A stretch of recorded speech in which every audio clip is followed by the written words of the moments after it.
नमस्कार, मी डॉक्टर निखिल कणसे. अ, मानसोपचार तज्ज्ञ म्हणून मागील 8 वर्षांपासून पुणे ग्रामीण येथील आळेफाटा आणि पुण्यातील पिंपळे सौदागर येथे कार्यरत आहे. गेल्या 3 वर्षापासून आम्ही आळेफाटा या ठिकाणी सुमन पुनर्वसन व व्यसनमुक्ती केंद्र चालवतो. याच केंद्राच्या तिसऱ्या वर्षात यशस्वी वाटचाल होताना सामाजिक बांधिलकीच्या हेतूने परिसरातील लोकांपर्यंत विविध समाजोपयोगी उपक्रम पोहोचवण्याचे काम आम्ही करत आहोत.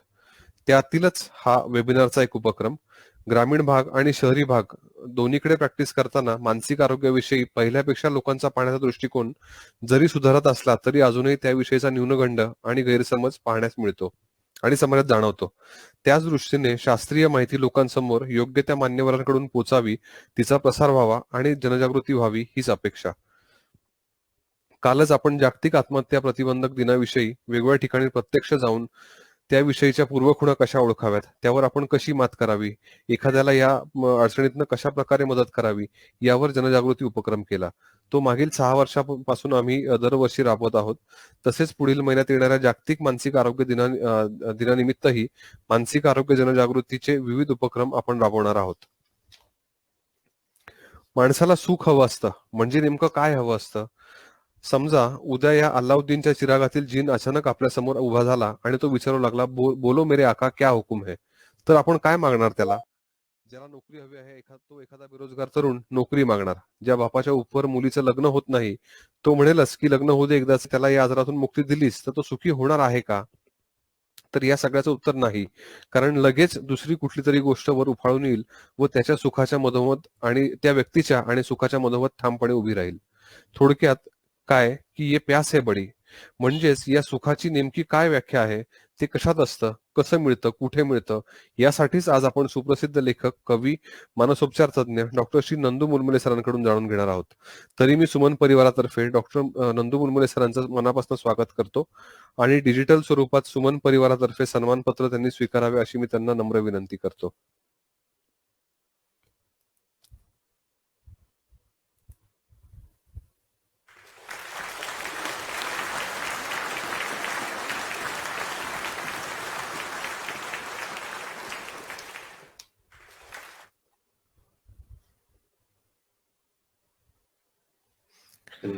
आज याच विषयास अनुसरून आपल्यासोबत पुण्यातील सुप्रसिद्ध मानसोपचार तज्ज्ञ डॉक्टर श्री उल्हास लुकतुके सर आपल्यासोबत व्हिडिओ संदेशाद्वारे आपल्याला मार्गदर्शन करणार आहेत.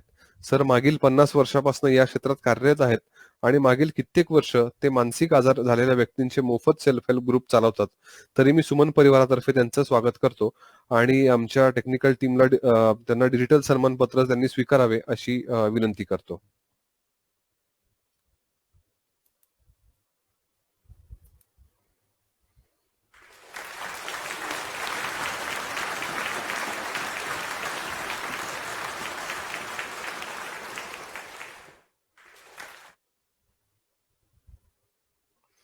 तसेच आज आपल्यासोबत विषयास अनुसरून अमरावती येथील सुप्रसिद्ध मानसोपचार तज्ज्ञ डॉक्टर श्री श्रीकांत देशमुख सरही आपल्याला व्हिडिओ क्लिपच्या माध्यमातून मार्गदर्शन करणार आहेत.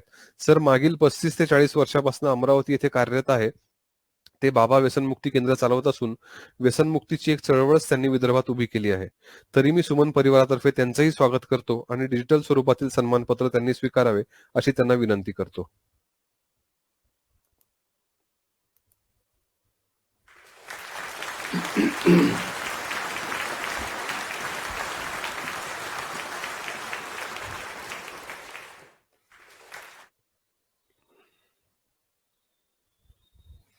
डॉक्टर नंदू मुलमुले सरांचा जन्म 1 मे 1957 रोजी विदर्भातील अकोला जिल्ह्यात झाला. शासकीय वैद्यकीय महाविद्यालयात नागपूर येथून MBBS झाल्यावरती सायन हॉस्पिटलमधनं त्यांनी MD चे पदव्युत्तर शिक्षण पूर्ण केले. त्यांना मुंबई विद्यापीठाचं सुवर्ण पदकही प्राप्त झालेलं आहे. तर मागील 37 वर्षापासून सर या क्षेत्रात कार्यरत आहेत. अंधश्रद्धा निर्मूलन समितीत 10 वर्ष काम, भानामती या मराठवाड्यात आढळणाऱ्या संस्कृत वंदित मनोविकारांचा वैज्ञानिक अभ्यास, ग्रामीण भागात बहुवंशी स्त्रियांना होणाऱ्या या विकाराच्या कहाण्या कथन करणारे भानामतीच्या बुलबुलैया या पुस्तकाचे प्रकाशन, मनाची ये गुंती या एकपात्री मनोरंजक कार्यक्रमाचे महाराष्ट्रभर सुमारे 500 प्रयोग केले.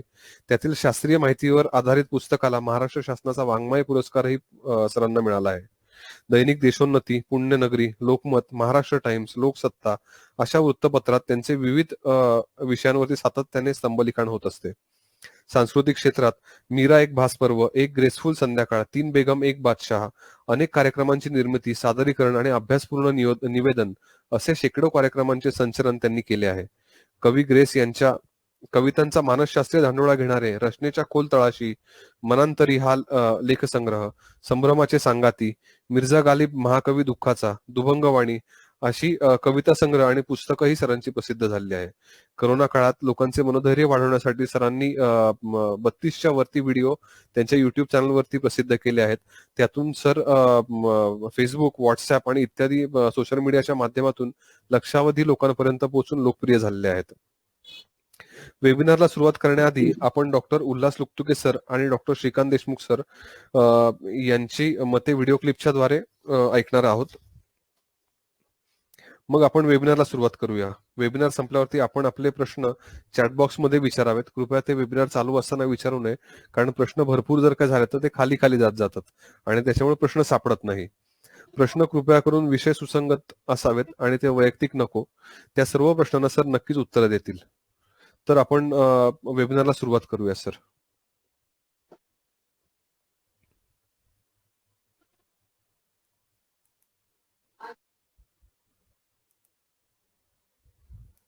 आपण सुरू करा सर.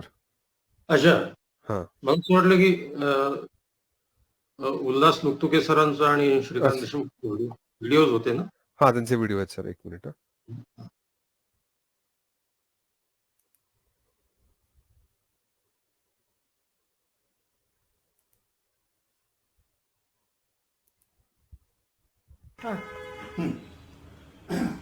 नमस्कार. सुख म्हणजे नक्की काय असतं या विषयावर मी म्हणजे डॉक्टर उल्हास लुकतुके तुमच्याशी बोलतोय. सुखाची प्रारंभिक व्याख्या. ख म्हणजे इंद्रिय.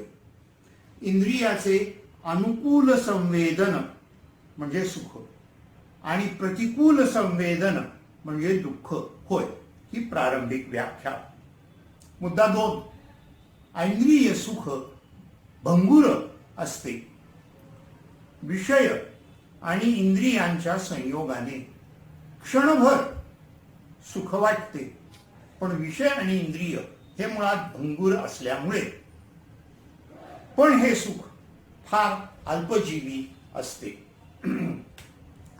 दुसरा मुद्दा मांडलाय, जे मनाला व बुद्धीला आनंद देते ते सुख असाही विचार मांडला जातो, पण मनही चंचल आणि बुद्धीची भूक कधी भागत नाही, म्हणून ते सुखही चिरकाल नसते. मग मुद्दा 3. खरे सुख कुठले? वासनेचा अभाव म्हणजे खरे सुख. त्यामध्ये इंद्रिय आणि विषय यांचा संयोग नसल्यामुळे ते नित्य असते. मुद्दा 4. नित्य सुख. सुख हे आत्म्यातच असते. अशी बुद्धी ती आत्मबुद्धी ही नित्य असते, कायमचे असतेच असते. म्हणून आत्मसाधनेमध्ये रमावे व स्वतःचा खोलवरचा शोध घ्यावा, म्हणजे स्वात्मसाधना करावी. या प्रयत्नामधून मिळणारा आनंद हा अक्षय असतो. आता आपण सुख या विषयावर संत आणि कवी काय म्हणाले हे थोडक्यात पाहू. समर्थ रामदास. सुखाचे सांगाती सर्वही मिळती, दुःख होता जाती निघून या. सगळे सुखाचे सांगाती. हा एक. पुढे रामदास म्हणतात, जगी सर्व सुखी असा कोण आहे, विचारी मना तूच शोधून पाहे. जगात सर्व सुखी कोणी नाही, हे विचारी मना तूच शोध, म्हणजे तुला कळेल. तुकाराम म्हणतात, सुख पाहता जवा पाडे, दुःख पर्वता एवढे. अशी कल्पना मांडून दुःखाची कल्पना संतांनी पूर्ण केलेली आहे. आता आद्य रामायण कवी गदी माडगुळकर काय म्हणतात ते पाहू. सुख दुःख दोन नावे एकाच कल्पनेची, ही एक स्वप्न माला कोमेजल्या.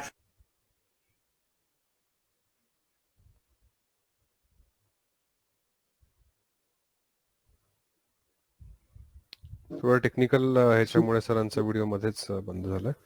आपण आता श्रीकांत देशमुख सरांचा व्हिडिओ प्ले करू सर. नमस्कार. सुख म्हणजे नेमकं काय, हा प्रश्न अनादिकालापासून सगळ्यांनाच सगळ्यांनीच त्यावर अनेक रीतीने विचार केलेला आहे.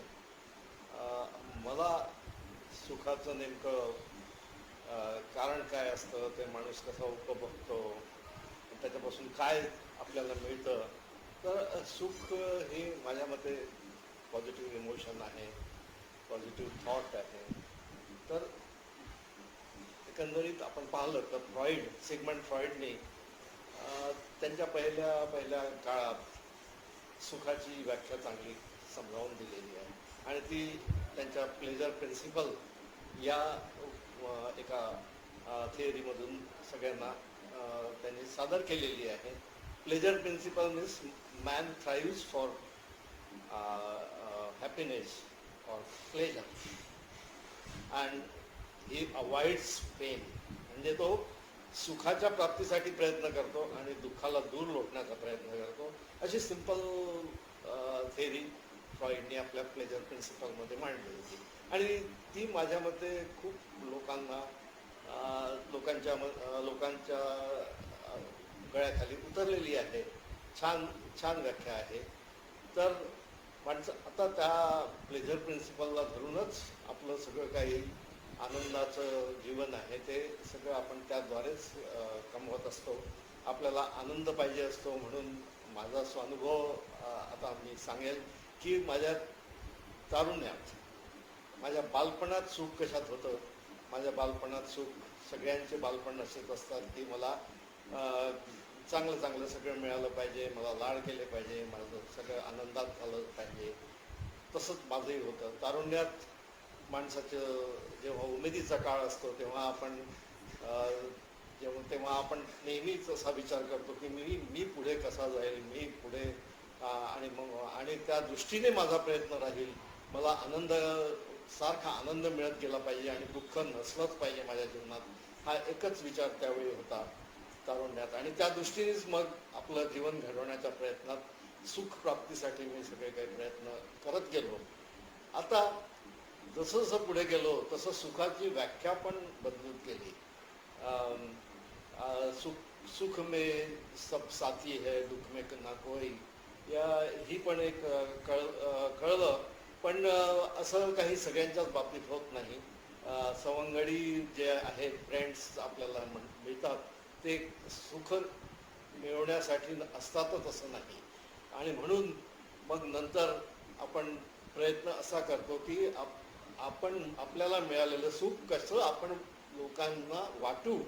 आणि ही आता आपल्या शेवटच्या टप्प्यात माझी सगळ्यांचीच विचारसरणी राहते, माझी पण तशीच आहे की आपलं जे ज्ञान आहे, जे सगळं काही आहे ते आपण सगळ्यांमध्ये वाटून घेऊ आणि त्यातच सुख मानू. आणि याच टप्प्यावर मी आज येऊन पोहोचलो आहे. त्याच्यामुळे मला आनंद होत आहे की आपण सुखी झालो आहोत.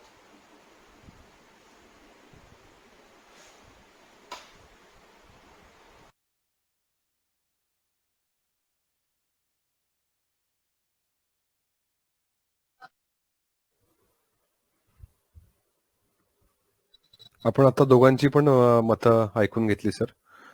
तर आपण आता वेबिनारला सुरुवात करायला काय हरकत नाही. धन्यवाद मित्र हो. पहिली गोष्ट म्हणजे माझा आवाज तुम्हाला स्पष्टपणे ऐकू येतो आहे अशी मी कामना करतो, कारण आभासी दुनियेत आपण बोलतो आहोत. मी निखिलचा अतिशय आभारी आहे की त्यांनी मला या फार मोठ्या लोकांच्या पंक्तीमध्ये बसवून घेतलेलं आहे आणि सुख म्हणजे काय याच्याविषयी माझं मनोगत ऐकवण्यासाठी मला इथे निमंत्रित केलेलं आहे. लुकतुके सर मला गुरुस्थानी आहेत. श्रीकांत देशमुख माझे मित्रवर्यच आहेत आणि मला या विषयावर बोलताना अशी काहीशी माझी कल्पना होते आहे की जी एक रेल्वे गाडी मला चालवायला म्हणून बोलवलेलं होतं, ती रेल्वे गाडी आधीच सुरू झाली आणि मी उडी मारून त्याच्यात आता बसलो आणि रेल्वे सुरू झालेली आहे. याचं कारण सुख म्हणजे काय याच्याविषयी दोघांनी खूप छान विचार मांडलेले आहेत आणि सुखाच्या शोधाचा प्रवास इथूनच सुरू होतो. म्हणजे सुख म्हणजे काय याच्या व्याख्येतच अर्धा प्रवास संपत असतो आणि ही वस्तुस्थिती आहे की माणसाचं आयुष्य संपून जाते, पण जे मिळवण्यासाठी तो धडपडत असतो ते नेमकं कशात आहे याचं त्याला पत्ता लागत नाही अर्ध्याच्या वर आयुष्य उलटून जाईपर्यंत. म्हणून मी एक फार साधं टायटल निवडलं.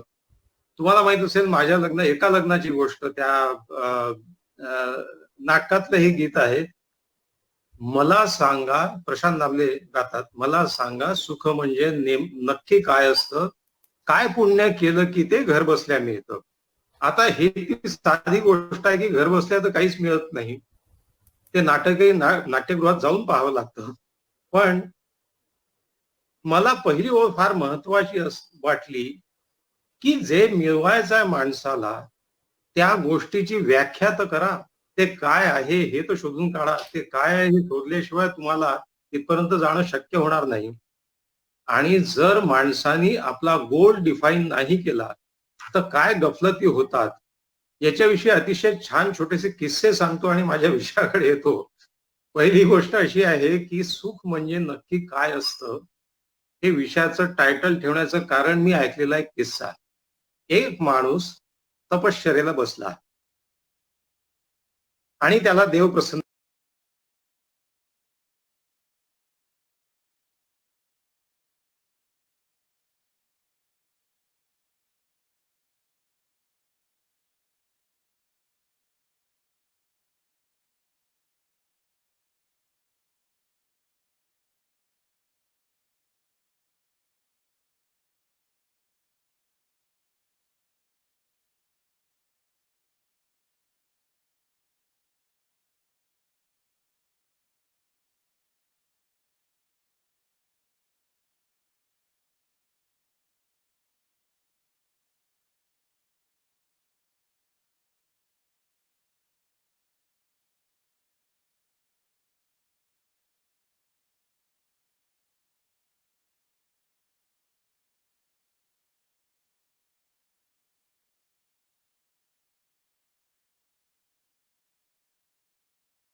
तपश्चर्याला बसला. पुन्हा देव प्रसन्न झाला आणि तो देवाला म्हणाला की तुम्ही माझी फसगत केली, तू जे मागितलं ते मी तुला दिलं. नाही नाही, आता यावेळी मी फार स्पेसिफिक गोष्ट मागतो. मी एकटा असावा, एक हिरवगार पाचूसारखं बेट असावं समुद्राच्या मध्यभागी, अतिशय सुंदर वनश्रीनी नटलेलं, आणि तिथे जगातल्या सगळ्यात उत्तम स्त्रीच्या मांडीवर डोकं ठेवून मी झोपलेला मला आढळलं पाहिजे. ही माझी सुखाची कल्पना आहे. पुन्हा देव तथास्तु म्हणाला. पुन्हा तो माणूस जागा झाला.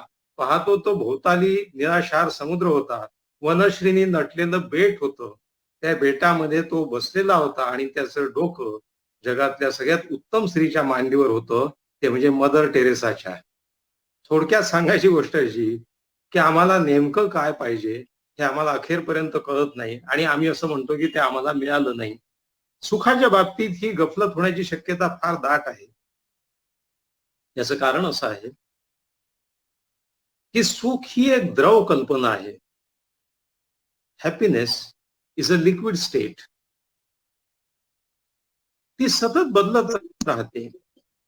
आपण नदीकाठी बसलो आणि नदीच्या प्रवाहामध्ये पाय सोडून बसलो तर आपण पाण्यात पाय सोडून बसलेलो असतो, पण जे पाणी आपल्या पायाला लागतं ते क्षणोक्षणी बदलत असतं.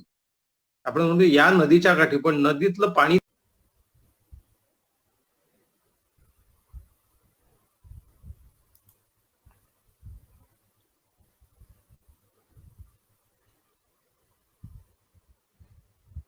सर आवाज येतोय? हा येतोय. ते टेक्निकल याच्यामुळे एकदमच ते बंद झालं अचानक सर, नेटवर्क ओके ओके कदाचित. ओके बर तर आपण सुरू करूया सर परत. सुरू करू. हो बर सुरू करा सर. हो मित्र हो, काही तांत्रिक कारणामुळे खंडित झालं माझं बोलणं, पण मी सांगत होतो की सुख ही एक द्रव कल्पना आहे. It is a liquid state. Whenever we are seeking happiness we are chasing a moving target.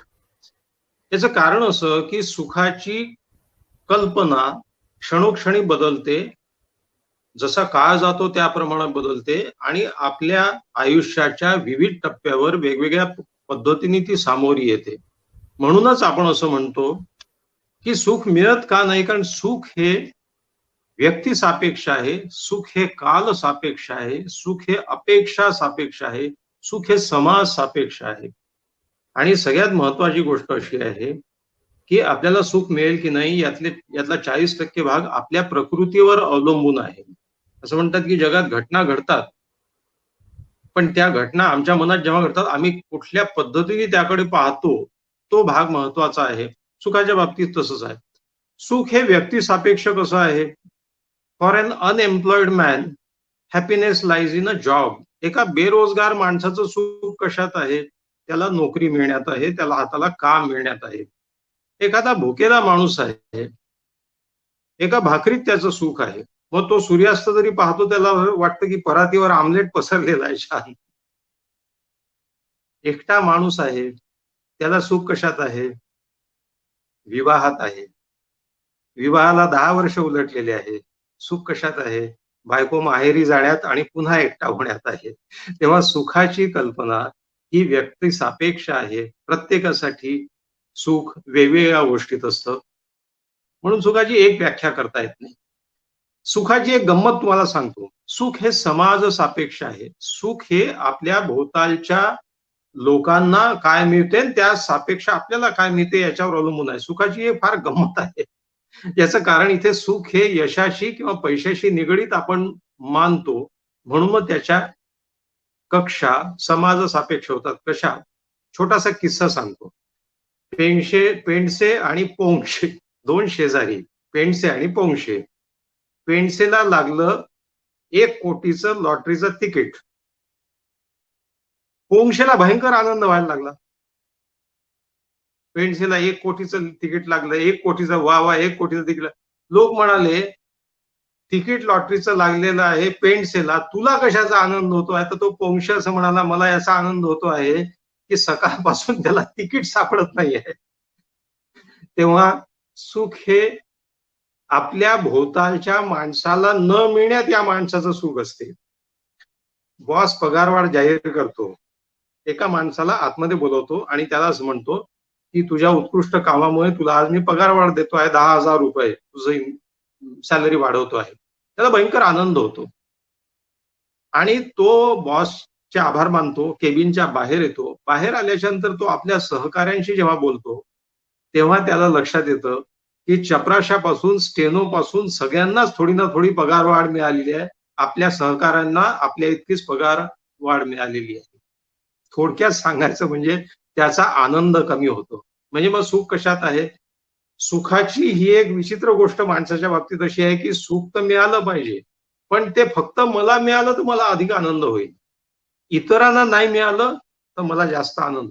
माझा मुलगा 70% अडखळला तर काही हरकत नाही. बनिस्बत हे की बाजूचा मुलगा जो आहे त्याला 60% मिळाले, त्याला जर 80% मिळाले असेल तर मग मला फार दुःख होईल, नाहीतर मग माझी दुःखाची व्याप्ती कमी होईल. असं हे सुख व्यक्ती सापेक्ष आहे, समाज सापेक्ष आहे. सुख हे काल सापेक्ष आहे. लहानपणी ज्या गोष्टीत आम्हाला सुख होतं त्या गोष्टीत आता आम्हाला सुख वाटत नाही. याचं कारण असं की आपण सुख प्लेजरशी, उपभोगाशी निगडीत करतो. त्याची फसगत कशी होते ते पुढच्या टप्प्यावर मी तुम्हाला सांगतो. तरुणपणी वेगळ्या गोष्टीत सुख असतं, नंतर मग वेगवेगळ्या कल्पना यायला लागतात, वेगवेगळ्या व्याप्ती वाढायला लागतात, आपल्या आशा, आकांक्षा, इच्छा आणि आपल्या काय म्हणता येईल त्याला अपेक्षा वाढायला लागतात. सुख हे अपेक्षा सापेक्ष असतं. बरं, हे काही तात्विक गोष्टी सांगत नाही मी, एक फार साधा सिंपल प्रयोग शास्त्रज्ञांनी केला तो सांगतो. त्यांनी 2 गट घेतले विद्यार्थ्यांचे आणि एका गटाला त्यांनी असं सांगितलं की तुमचा नंबर रँडमाइज्ड कंट्रोल याच्यामध्ये आलेला आहे आणि तुम्हाला 1,000 रुपये मिळणार आहेत. दुसऱ्या गटाला सांगितलं की तुमचा नंबर रँडमाइज्ड पद्धतीने पुढे आलेला आहे लॉटरी सिस्टीमनी आणि तुम्हाला 1,000 रुपये मिळणार. हे दोन्ही गटाला सांगितलं फुकट, काही न करता.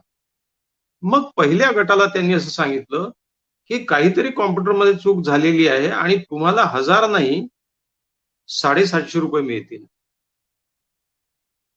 दुसऱ्या गटाला त्यांनी सांगितलं होतं की तुमचा ग्रुप जो आहे तो रँडमाइज कंट्रोलमध्ये आला, तुम्हाला 500 रुपये बक्षीस मिळणार आहे. त्यांना असं सांगितलं की काहीतरी एक्स्ट्रा बोनस आहे, तुम्हाला 500 रुपये नाही 750 रुपये मिळणार आहेत. आता तुम्ही बघा, पहिल्या गटाला त्यांनी सांगितलं की तुम्हाला 1,000 रुपये मिळणार आहेत, पण नंतर डिक्लेअर केले की तुम्हाला काहीतरी कट होऊन जीएसटी वगैरे 750 मिळणार. दुसऱ्या गटाला त्यांनी सांगितले की तुम्हाला 500 रुपये मिळणार होते, पण तुम्हाला आता 750 मिळणार आहे. दोन्ही गटाला 750 रुपये मिळूनही पहिल्या गटामध्ये सुखाची भावना कमी होती, कारण त्यांच्या अपेक्षा 1,000 रुपयाच्या होत्या आणि मिळाले 750. होते फुकटच मिळणार, पण 1,000 मिळण्याची अपेक्षा होती आणि 750 मिळाले, सुखाची व्याप्ती कमी झाली. दुसऱ्या गटाला 500 मिळण्याची अपेक्षा होती आणि 750चा बोनस मिळाला, त्यांचं आनंद सुख भयंकर वाढलं. माझा एक मित्र आहे, तो नेहमी दुःखात असतो. याचं कारण साधं आहे, म्हणजे सगळी सुख समृद्धी सगळं आहे, पण तो दुःखात असतो. त्याला विचारलं काय झालं रे, तर तो म्हणाला की 5 वर्षापूर्वी 5 लाखाचा एक प्लॉट विकत घेतला होता आणि आता पुन्हा एक रिअल इस्टेट बूम आलेला आहे म्हणून मी तो विकायला काढला आणि तो 25 लाखात विकला गेला. म्हणजे मग 5 लाखाचे 25 लाख झाले, तर तुला दुःख कशाचं आहे, तुझ्या चेहऱ्यावर आनंद दिसत नाही. तर तो असं म्हणाला की मला असं वाटत होतं, माझी अपेक्षा अशी होती की तो 30 लाखात कमीत कमी जावा, कारण शेजारचा प्लॉट 2 वर्षापूर्वी 28 लाखाला गेला, म्हणजे आता माझा प्लॉट 30 लाखाला जायला पाहिजे होता, पण मला तेवढी किंमत मिळाली नाही. मी म्हंटल 5 लाखांचे 25 लाख झाल्याचा आनंद नाही आहे, 30 लाख मिळणार होते ते 25 लाख मिळाले, 5 लाखाचं नुकसान झाल्याचं दुःख आहे. हे नुकसान काय आहे? There is a loss in profit. लोकांच्या अपेक्षांचा बार इतका उंचावलेला असतो की ते निर्मळ मनाने आनंद उपभोगू शकत नाही. म्हणजे सुख हे अपेक्षा सापेक्ष आहे.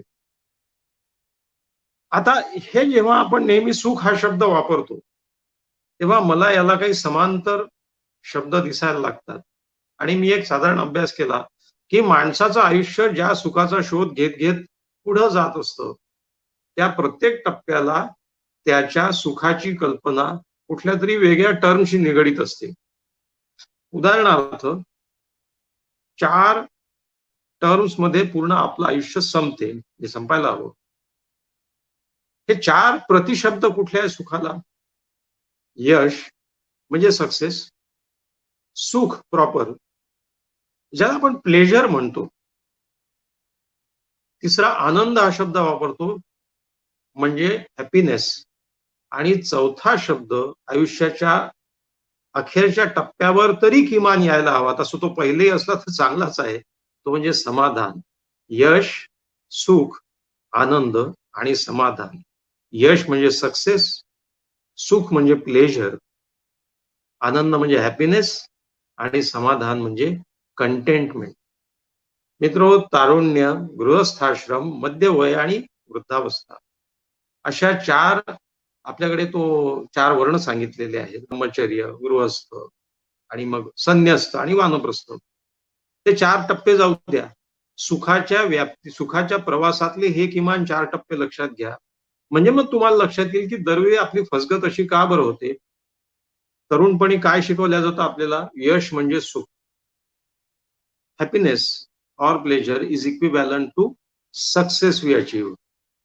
मग यशाचे मोजमाप ठरलेले आहेत. यशाचे मोजमाप आहेत परीक्षेत अधिकाधिक मार्क मिळवणे, अधिकाधिक चांगली नोकरी, चांगला व्यवसाय, चांगलं पॅकेज, चांगली कंपनी, चांगला देश निवडणे, मिळणे आणि अधिकाधिक वर जाणे. वर काय आहे? भौतिक प्रगती आहे. मग बंगला आहे, गाडी आहे, हे आहे, ते सगळं ते सगळं प्लेजर मध्ये आलं. जे कृष्णमूर्ती असं म्हणतात की जगात 2च स्थान असे आहेत जिथे माणसाच्या मुलांना म्हणजे लहान मुलांना फरफटत ओढत आणावं लागतं माणसांना. एक म्हणजे शाळा आणि दुसरं म्हणजे जेल. शाळेमध्ये मुलांना फरफटत ओढत का आणावं लागतं? कारण शाळेमध्ये त्याला त्या सगळ्या गोष्टी सांगण्यात येतात ज्या जे कृष्णमूर्तींच्या मते लहान मुलांच्या कानावर कधीही पडू नये. लहान मुलांचं पूर्ण बालपण कोमेजून टाकणारे जर कुठले 2 किंवा 3 शब्द असतील तर ते शब्द, असं मी नाही म्हणत, जे कृष्णमूर्ती म्हणतात, स्पर्धा, परीक्षा आणि मार्क. मित्रो, हे 3च शब्दाच्या भोवती सगळा शिक्षणाचा खेळ चालू आहे. मुलांना काय शिकवायला पाहिजे आपण? बंधुभाव शिकवायला पाहिजे, कंपॅशन शिकवायला पाहिजे, कृतज्ञता म्हणजे ग्रॅटिट्यूड शिकवायला पाहिजे. आपण काय शिकवतो? आपण जेलसी शिकवतो, आपण हेट्रेड शिकवतो, आपण कॉम्पिटिटिव्हनेसच्या नावाखाली आपण ईर्ष्या शिकवतो.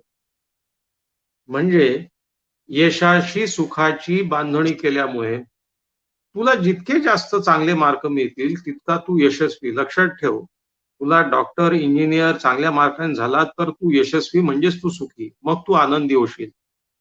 आमचे सर आम्हाला झूलॉजी शिकवायचे मेडिकलला जायच्या अगोदर. त्यांचं एक फार आवडतं वाक्य होतं, तळमळीने शिकवायचे. पण ते म्हणायचे, तुम्ही जर खूप छान अभ्यास कराल, भरपूर अभ्यास कराल तर तुम्हाला चांगले मार्क मिळतील, मग तुम्हाला डॉक्टर होता येईल आणि मग तुम्हाला मोटर कार चालू. मी हे 1980 सालची गोष्ट सांगतो, म्हणजे 80 नाही 70 सालची गोष्ट सांगतो. तुम्हाला मोटर कार चालवायला मिळेल. त्यांच्या आयुष्यात बिचाऱ्यांना त्यावेळी मोटार घेणं म्हणजे सगळ्यात मोठी गोष्ट. म्हणजे शेवटी आपण काय शिकवतो की सगळं सुखाच्या कल्पना यशाशी निगडीत नेऊन ठेवतो. आणि यश ही एक अत्यंत निसरडी गोष्ट आहे. कशी ती मी तुम्हाला सांगतो. कारण यश म्हणजे आनंद नव्हे. मित्र, मी लडाखला गेलो होतो आणि मी लडाखला पाहिलं की अनेक पर्वत शिखर आपल्याला हिमालयाचे दिसतात. आता पर्वत शिखर दिसले की हायकिंग ट्रेकिंग करणाऱ्यांना असं वाटतं की आपण त्या टोकावरती जावं. मलाही वाटलं. मग माझ्या लक्षात आलं, या टोकावर गेल्यावर आपल्याला वरचं टोक दिसेल, असं वाटेल की तो पर्वत चढावा. त्याच्यावर गेल्यावर अजून वरचा दिसेल, त्याच्यावर गेल्यावर अजून वरचा दिसेल. यशाच्या मागे धावणं हे असंच आहे. यशाचे शिखर तुम्हाला दिसत राहतात आणि तुम्हाला ते सर करण्यामध्ये धावण्यामागे दमछाक होण्यापलीकडे काही सुख प्राप्त होत नाही. बरं, तुम्ही एखादं शिखर काबीज केलं, तुम्ही समजा MBBS झालात किंवा तुम्ही इंजिनियर झालात किंवा मग तिथे टिकून राहण्याची धडपड सुरू होते.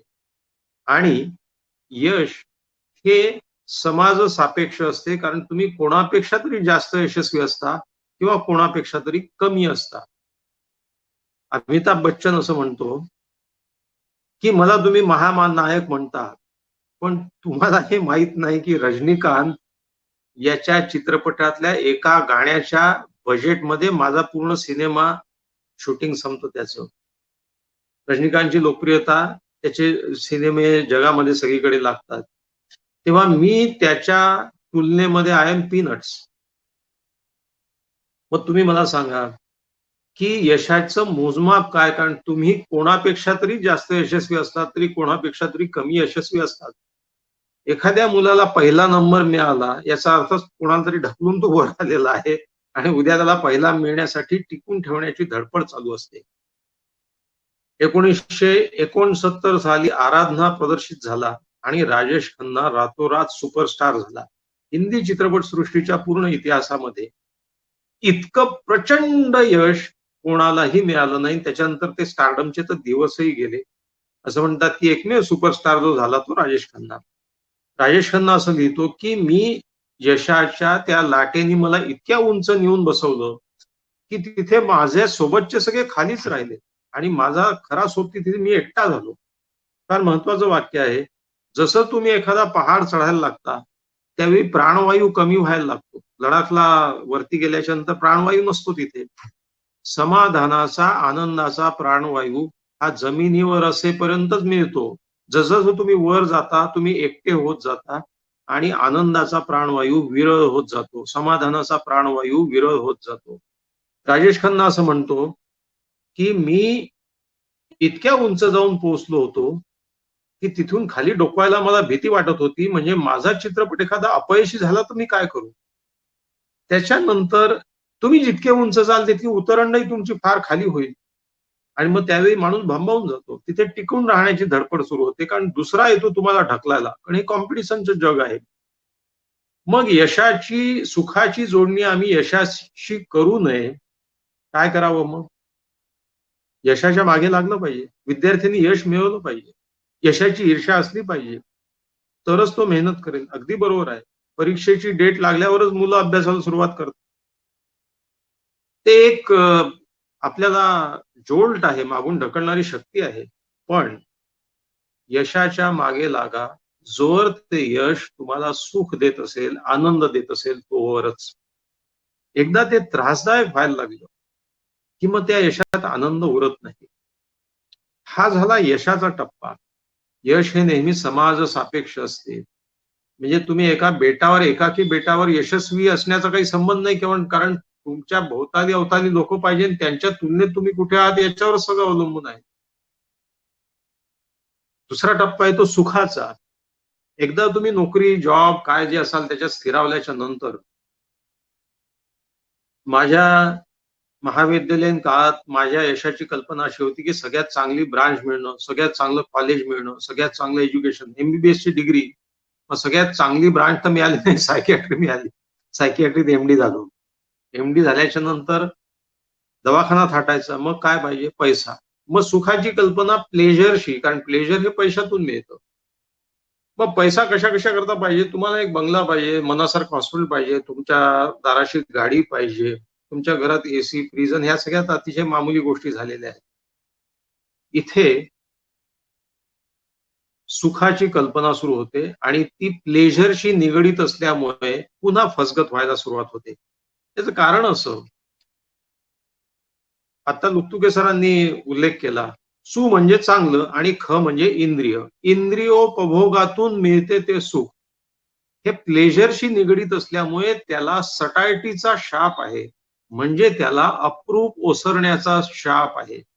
हे अंतिम सुख नाही, किंवा हे चिरंतन सुख नाही, किंवा हा खरा आनंद नाही. आपण त्या पुढच्या संकल्पनेवर जाऊ, आनंद. कारण उपभोगातून मिळणाऱ्या सुखाला अप्रूप ओसरण्याचा शाप आहे, आणि ते लवकरात लवकर ओसरण्याचा शाप आहे. बिल्डर लोक जाहिरात करतात, सर्व सुख सोयींनी युक्त फ्लॅट विकणे आहे वगैरे. सुख सोयींनी युक्त फ्लॅट का बरं? कारण ज्या सोयींनी सुख मिळेल अशी लोकांची कल्पना आहे, त्या सोयी तिथे सगळ्या आहेत असं त्याला म्हणायचं असतं. आजवर तुम्ही कुठल्या बिल्डरला आनंद सोयींनी युक्त फ्लॅट विकताना पाहिलं नाही आहे, कारण त्याला माहित आहे की कुठल्याही सोयीने आनंद नाही मिळू शकत, सुख मिळेल. आपण एखाद्या माणसाला म्हणतो की हा माणूस सुखवस्तू आहे, म्हणजे सुख मिळतील अशा सगळ्या वस्तू त्याच्याकडे आहेत. मोटार आहे, AC आहे, हे आहे, ते आहे. आनंद वस्तू माणूस म्हणत नाही, कारण आनंद ही वस्तूंशी निगडीत गोष्ट नाही, कारण ती वस्तूंमधनं मिळत नाही. महाभारतामध्ये ययातीची कथा आहे. ययातीची गोष्ट सगळ्यांना माहित आहे. त्याला उपभोगातून सुख पाहिजे होतं आणि त्याची अनिवार्य इच्छा होती. म्हणून तारुण्य जसं ओसरत चाललं, त्यांनी आपल्या मुलाकडनं तारुण्य घेतलं आणि मुलाला आपलं म्हातारं वृद्धत्व दिलं. आणि पुरेपूर उपभोग घेऊन नंतर 10 वर्षानंतर जेव्हा तो परत मुलाकडे गेला आणि त्याला तारुण्य परत देऊन टाकलं आणि वृद्धत्व घेतलं, त्यावेळी एक श्लोक आहे महाभारतात ज्याच्यात ययाती असं म्हणतो की मला कळून चुकलेलं आहे, मी समजलेलो आहे की सुखाचं शमन उपभोगातून करणं म्हणजे तुपानी यज्ञ विझवण्यासारखं आहे. तुपानी यज्ञ विझत नसतो, तो अजून भडकत असतो. उपभोगाने सुखाचं शमन होत नाही, अधिकाधिक सुख प्राप्त होत नाही. आजच्या मंडळींना कळेल अशी साधी उपमा देतो, त्याला आम्ही बियर कर्व म्हणतो. बियर कर्व याचा अर्थ असा की एक बियर पिल्याने जो आनंद होतो, दुसरी बियर पिल्याने दुप्पट आनंद होतो का? नाही, दीडपट होत असेल काही लोकांच्या बाबतीत.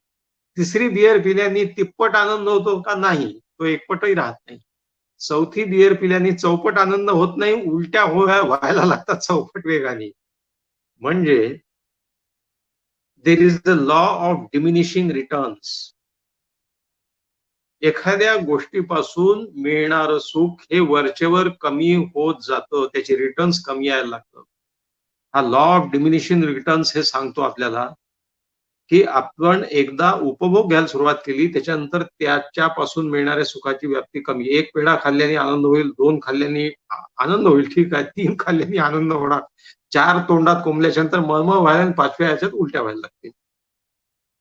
तेव्हा सुख म्हणजेही आनंद नाही. मग आनंद केव्हा मिळतो? जेव्हा माणसाला हे रिअलाइज होतं की पैशाच्या मागे लागून सुख मिळत नाही. सुख हे घेण्यात असेल तर ते देण्याने जे मिळतं त्याला आपण आनंद म्हणतो. या आनंदाच्या टप्प्यावरती we come to know about the meaningfulness of life. मित्रो, वर्ल्ड हेल्थ ऑर्गनायझेशननी हॅपीनेस ची व्याख्या केली आहे. How people become happy. त्याच्यात 4 टप्पे मांडलेले आहेत. त्याच्यात पहिला टप्पा जो आहे तो म्हणजे माणसाच्या प्राथमिक गरजा भागल्या पाहिजे. अन्न, वस्त्र, निवारा. भुकेला माणूस तुम्ही किती सुंदर गाणं वाजवा त्यासमोर तो आनंदी होऊ शकत नाही. अन्न, वस्त्र, निवारा. Number 2, job of a liking. आवडेल असं हाताला काम. ते आवडेल असं सगळ्यांना मिळेलच असं नाही. जे मिळेल तुम्ही आवडीचं करून घ्या, पण हाताला काम हो. नंबर 3, म्हणजे आता कोरोना काळामध्ये लोक जे सगळ्यात जास्त कंटाळले आहेत, त्रासले आहेत आणि डिप्रेशन मध्ये जातात आहेत, कारण त्यांच्या हाताला काम नाही. नंबर 3, उत्तम इंटरपर्सनल रिलेशनशिप. चांगले नातेसंबंध. 2 दिवसापूर्वीचा टाइम्स ऑफ इंडिया ज्यांनी वाचला असेल, एक बातमी वाचली असेल, एका डच संस्थेनी सोशल बिहेवियरवर एक स्केल तयार केली आणि पाहणी केली 50 देशांमध्ये. 50 देशाच्या या यादीमध्ये सोशली माणसं कसं बिहेव करतात, म्हणजे आपला सोशल कोशंट कसं आहे, आपण इतरांशी कसं वागतो, समाज परिस्थितीत वागत असताना त्यांना आवडेल असं वागतो का, चांगलं वागतो का, बंधुभाव ठेवून वागतो का, याची ती पाहणी होती. या पाहणीमध्ये 50 देशांच्या यादीत भारताचा क्रमांक खालून 3रा लागलेला आहे. भारताच्या खाली इंडोनेशिया वगैरे असे, झिम्बाब्वे असे देश आहेत. याचं कारण असं की आम्ही समाजात वावरत असताना एकमेकांना पूरक, एकमेकांना आनंद होईल. तुम्ही बघा, आपण रस्त्यावरून जात असलो आणि कोणाचा धक्का लागला, तो एकदम वस्कन अंगावर ओढत येतो. समजा त्यांनी असं म्हणलं की माफ करा, माझा धक्का लागला तुम्हाला. कार आणि सायकल किंवा कोणाची तरी टक्कर होते, माणसं खाली उतरतात, हमरी तुमरीवर येतात, भांडायला लागतात. हे सोशल बिहेवियर कंजिनियल नाही आहे. हे सोशल बिहेवियर आनंद देणारं नाही आहे.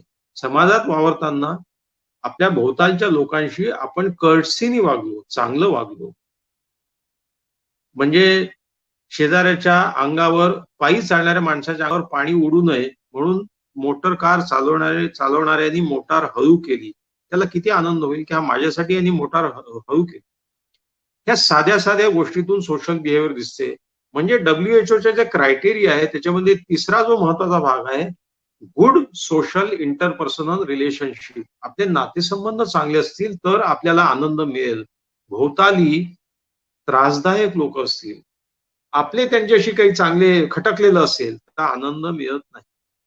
ज्या घरामध्ये तणावपूर्ण संबंध आहेत, त्या घरात कितीही संपत्ती असू द्या, ते राजमहालात राहणारे असू द्या, आनंद मिळत नाही. पैशातून मिळत नाही याची खोल जाणीव तेव्हाच होते. आणि WHO चा 4था क्रायटेरिया आहे तो म्हणजे मीनिंग टू लाईफ.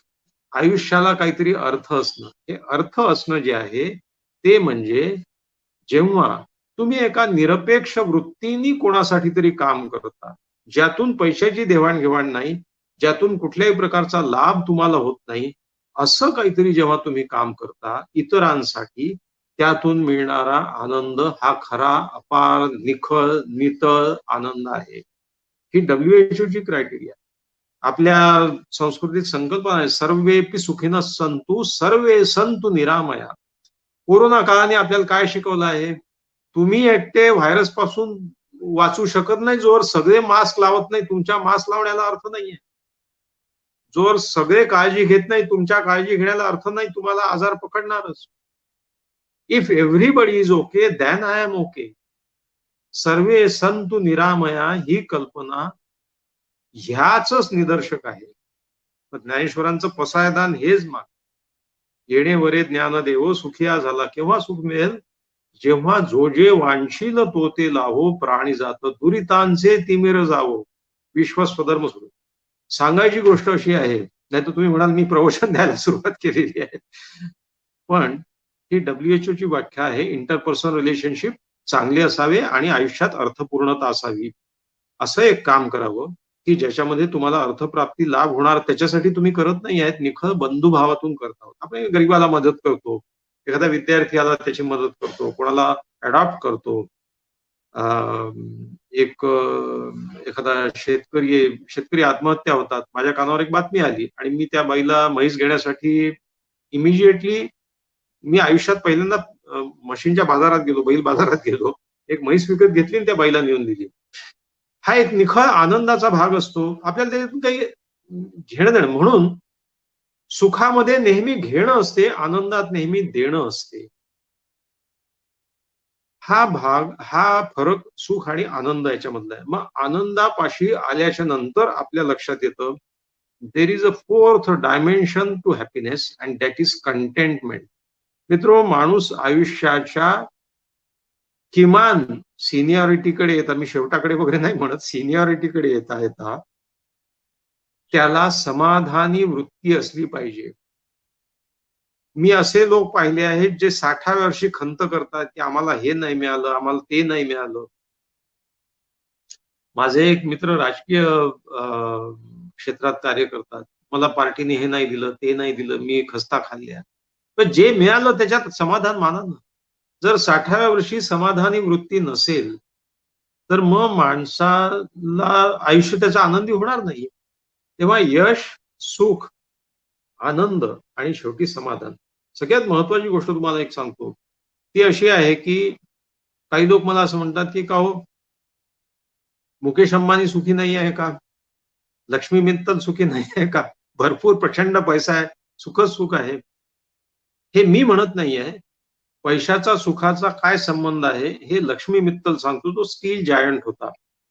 मी गेलो होतो इस्तंबूलला. त्या बॉस्फोरसच्या खाडीतून जहाजाने प्रवास करताना तो गाईड असं म्हणाला की या खाडीच्या किनाऱ्यावरती जे प्रचंड मोठे महाल दिसतात हे सुलतान लोकांचे महाल आहेत आणि हे आता 7 स्टार हॉटेलमध्ये कन्व्हर्ट झालेले. मी त्यांना म्हटलं 7 स्टार हॉटेल ही काय भानगड आहे? तर ते म्हणाले की 7 स्टार हॉटेलमध्ये प्रत्येक रूम एक स्वीट असतो आणि त्याला स्पेशल बटलर असतो. तो तुम्हाला रोज काय पाहिजे ते मागतून जगातली कुठली डिश सांगा तो ती बनवून देतो. 7 स्टार हॉटेलमधल्या रूम मध्ये पेपर येतो ना, वृत्तपत्र वाचायला येतं, ते सुद्धा इस्त्री केलेलं असतं, त्याला क्रीज पडता कामा नये, असे त्यांनी गमती जमती सांगितल्या. आणि तो असं म्हणाला की ह्यातला एक महाल तुमच्या देशातल्या धनाढ्यशा स्टील जायंटनी आपल्या मुलीच्या लग्नासाठी 7 दिवस भाड्याने घेतलेला होता, बुक केलेला होता. म्हणजे त्या मुलीकडचा जानोसा, मुलाकडचा, मुलगी होती त्याची. अशा महालामध्ये ज्या उद्योगपतीच्या मुलीचं लग्न झालं ते लग्न 7 महिने सुद्धा टिकलं नाही, घटस्फोट झाला. आता मला तुम्ही सांगा की सुखाची कल्पना पैशाशी जोडता येईल का? लक्ष्मी मित्तल असं म्हणतो की money gives happiness till you escape from poverty. माणसाच्या मिनिमम गरजा भागेपर्यंत पैसा तुम्हाला सुख देतो. You cannot be happy if you are very poor and you cannot afford simple things. पण पैसा आणि सुख याचं जे पॅरलल नातं आहे ते फार काळ टिकत नाही. एकदा तुमच्या साधारण गरजा भागल्या त्याच्यानंतर जो पैसा वाढत जातो तो तुम्हाला त्या प्रमाणात सुख देत नाही. याचा अर्थ असा आहे का की पैसा मिळू नये? अजिबात नाही. तुम्हाला दाऊद शूज वाल्याची एक गंमत सांगतो. दाऊद शूज नावाचा ब्रँड फार प्रसिद्ध होता आणि त्याची मी मुलाखत वाचली.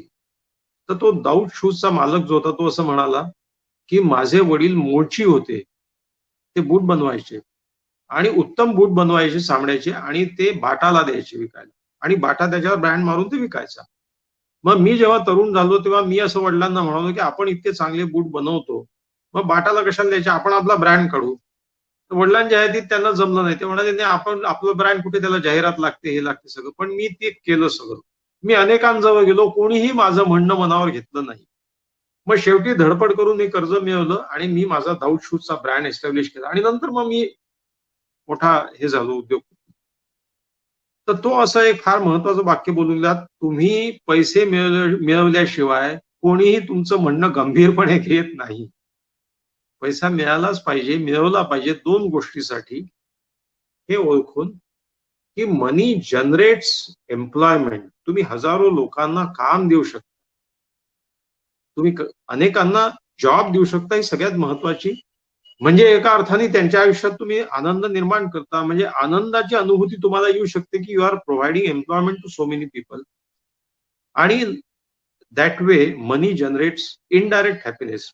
पण पैशातून आनंद मिळतो तो दुसऱ्यांसाठी खर्च करून. हे नेहमी लक्षात घ्या. तेव्हा पैशाला फार लवकर सटायटी असते.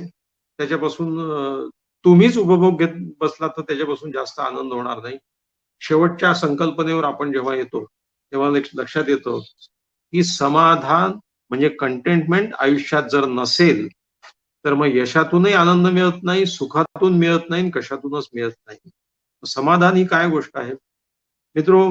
समाधानाची व्याख्या अशी केलेली आहे, की when you are in a flow, तुम्ही एखाद्या कामामध्ये व्यस्त गुंग असता तेव्हा ते काम पूर्ण होईल की नाही होईल याची पर्वा न करता जेव्हा तुम्ही फ्लो मध्ये असता, तुम्ही त्याच्यामध्ये स्वतःला गुंतवून घेता, त्यावेळी जी एक अनुभूती येते ती समाधानाची अनुभूती आहे. अकबर इलाहाबादीचा एक शेर आहे, गुजरी हुई बहार का तबसेरा ही क्या, जैसे गुजर गई अच्छी गुजर गई. आम्ही नेहमी हे लक्षात ठेवलं पाहिजे, की सगळ्या बेरीज वजाबाक्या आयुष्याच्या करून शेवटी समाधानाचा एक उरत नसेल तर मग आयुष्य सुखी गेलं, आनंदी गेलं असं म्हणता येणार नाही. तेव्हा ज्या काही चुका झाल्या, ज्या काही चांगल्या गोष्टी झाल्या, ज्या काही वाईट गोष्टी झाल्या, या सगळ्या माणसांनी ऍक्सेप्ट केल्या पाहिजे. हे बुद्ध तत्व आहे, ऍक्सेप्टन्स. मी तरुण मंडळींशी बोलतो तेव्हा ते असं म्हणतात, की आपल्या देशात इतकी अव्यवस्था आहे, भ्रष्टाचार आहे, सगळ्या गोष्टी आहेत आणि तरुण मंडळी पाश्चात्य देशात जाऊन सेटल होण्याच्या गोष्टी का करतात? कारण तिथे व्यवस्था आहे, हे आहे, ते आहे, ते आहे. आपल्या देशात असं कधी होईल की आपल्या देशात यावंसं वाटेल, इथे राहावंसं वाटेल? मी त्यांना नेहमी असं म्हणतो, की अनेक असे देश आहेत की जिथे हे स्वातंत्र्य उपलब्ध नाही जे तुम्ही इथे उपभोगता आहात. आपल्या देशाबद्दल खूप चांगल्या काही गोष्टी आहेत. सगळ्यात महत्वाची गोष्ट अशी आहे, accept what you have got. जर तिकडे इतकी सुबत्ता, समृद्धी, सगळंच चांगलं आहे तर क्राईम रेट इतका का बरं आहे? कारण माणसाची मनोवृत्ती कुठेही सारखीच असते, जगाच्या पाठीवर कुठेही जा. तेव्हा हे सगळं दूर के ढोल सुहावणे असं आपण म्हणतो, त्यातला प्रकार आहे. याचं कारण असं की ऍक्सेप्टन्स. आयुष्यात तुम्हाला खरोखर समाधानी व्हायचं असेल तर you must accept things as it is. एक तत्वज्ञ असं म्हणतो की understand things, accept them, and then try to go beyond them. Accept your limitations, then try to go beyond them. मला काय जमू शकते आणि काय जमू शकत नाही, यातूनच मी काही गोष्टी तुमच्यासमोर मांडतो, की शेवटी आम्ही आयुष्यात काय केलं पाहिजे. म्हणजे हे जे काही आनंदाची संकल्पना ही आमच्यापर्यंत. मित्र, एक गोष्ट तुम्हाला सांगतो, माणसाचा IQ इंटेलिजन्स कोशंट हा जन्मतः फिक्स असतो, पण माणसाचा EQ हा इव्हॉल्व्ह होत जातो. You can become emotionally mature and mature and mature as you go along your age. म्हणून 60व्या वर्षी तरी माणसांनी 2 गोष्टी केल्या पाहिजेत. एक गोष्ट म्हणजे ग्रॅटिट्यूड आणि दुसरी गोष्ट म्हणजे कंपॅशन. हे सगळ्यात मोठे गुण, सगळ्यात मोठे व्हर्च्यू आहेत. ते तुम्हाला समाधानी वृत्ती देतील. ग्रॅटिट्यूड म्हणजे कृतज्ञता. जे तुम्हाला मिळालं लोकांकडनं, आप्तस्वकीयांकडनं, देशाकडनं, वाडवडिलांकडनं, संस्कृतीकडनं, पुस्तकांकडनं, साहित्याकडनं, या सगळ्यांच्या प्रती कृतज्ञता. दुसरी गोष्ट कंपॅशन. कंपॅशन म्हणजे क्षमाशीलता. क्षमाशीलता म्हणजे क्षमा करणे आणि क्षमा मागणे या दोन्हीचं धैर्य. मी धैर्य याच्यासाठी म्हणतो, अनेक लोक मला 60 नंतरही खूप चिडचिडे दिसतात, खूप सारखे व्यवस्थेवर टीका करत असतात, सारखे समोर पुढच्या जनरेशनवर टीका करत असतात, काय आजकालचे दिवस, काय आजकालचे, आमच्या काळी. म्हणलं हे चुकीचं आहे. प्रत्येक काळामध्ये या सगळे समस्या होतात. आणि शेवटी काय आहे, तुम्ही जर एखाद्या माणसाविषयी विद्वेष मनात जर मेंदूत बाळगत असाल, तर लक्षात घ्या, हा विद्वेष तुमच्या मेंदूला जाळतो, त्याला काही होत नाही. आम्ही माणसांना सतत क्षमा का केली पाहिजे? त्यांनी जे केलं ते चूक नाही, बरोबर आहे म्हणून नाही. त्यांनी जे केलं ते चूक असेलच, म्हणूनच आम्हाला त्यांचा राग आलेला असेल. कदाचित चूक केलं नसेल तर तपासून घ्या. कदाचित असं तुम्हाला वाटत असेल की खरोखरच हे चूक आहे म्हणून मला राग आला, मी मला राग येतो, मी विद्वेष करतो त्यांचा. हा विद्वेष बाळगल्याने त्यांची चूक गोष्ट बरोबर नाही करत आहे मी, माझा मेंदू जातोय. क्षमेने मी काय करतोय? क्षमेने मी माझा मेंदू शांत करतोय.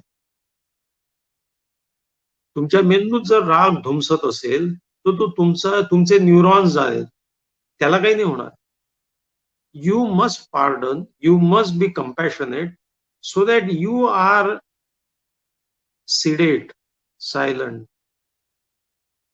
you are happy, you are contented.